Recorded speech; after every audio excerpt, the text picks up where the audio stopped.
Hoi hoi folks, good morning, good afternoon and good evening wherever you are in the world. My name's Sean, aka Uncle Frogface, and welcome to today's video.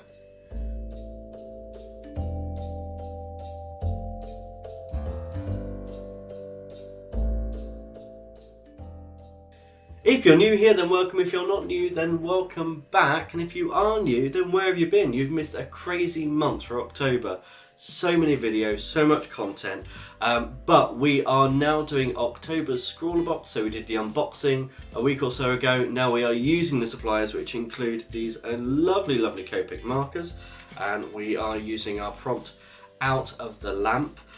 So any of you that follow ScrawlrChallenge will know that there was an email that was sent out saying that this paper that was sent out, some of the pads were glued backwards, which meant that it was the wrong side of the page. So these are the swatches that we did last time. I actually tried the reverse of them to do some other swatches, and I can confirm mine have been sent out the correct way.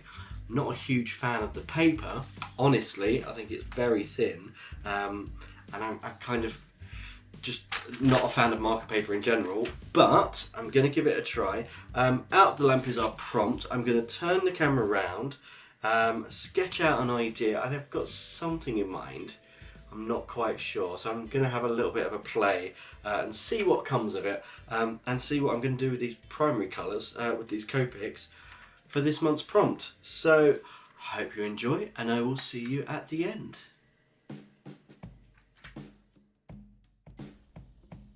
So as I said, this is very much winging it. I've really got no idea what I'm doing, other than, obviously I'm doing a lamp, so the idea of genies and lamps and wishes.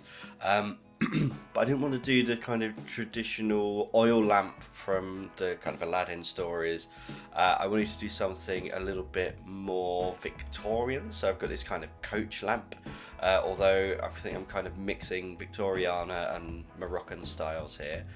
And always something that's hanging, and I didn't want the kind of spirit or the genie to necessarily be good. I think my inspiration here came from the movie Wishmaster, where there's an evil djinn inside a red gem. I think that really informed my colour choices as well. So I am going to just let you enjoy the process and listen to a little bit of music and chill out. But before I do that, just a reminder that I'm currently running a competition on one of my other videos. So if you'd like to win one of the original Inktober sketches from one of my videos, plus the post-it that inspired it, and maybe a couple of extra goodies as well, make sure you check out the week 4 Inktober video, and the instructions are at the end of that video. But for now, I'm going to let you sit back, enjoy the rest of the process, and I will catch you at the very end.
And there we are, all finished. And I have to say, I wasn't expecting much from this because I had no idea what I was doing coming into it. But I really like this. In fact, something I might turn into a prop. I might actually sculpt this at some point.